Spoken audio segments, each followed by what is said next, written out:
Bonjour à tous, le cours numéro 210 dans le Rambam Sefer HaMitzvot, commandement positif numéro 110.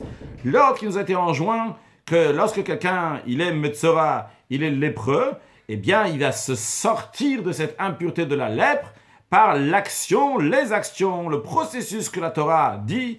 Comment ça? En amenant du bois de cèdre, de l'hysope, de la laine écarlate, de oiseaux et de l'eau de source. Et il va faire tout ce qu'il faut avec ces éléments.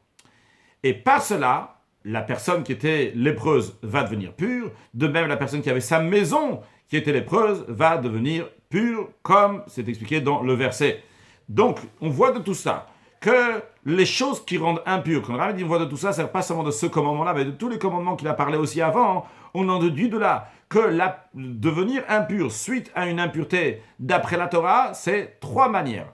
Première manière qui est générale et deux qui sont des détails. C'est-à-dire, celle qui est générale, c'est se purifier dans l'eau, donc avec de l'eau. Tout celui qui est impur, eh bien pour devenir pur, c'est uniquement lorsqu'il va aller dans l'eau, donc que ce soit un mikvé ou une source d'eau, mais en tout cas c'est avec de l'eau. Puis après, on a une autre catégorie, donc c'est celui qui devient pur avec les eaux d'aspersion qu'on asperge sur lui. Donc les eaux qui étaient avec donc, la cendre de la vache rousse.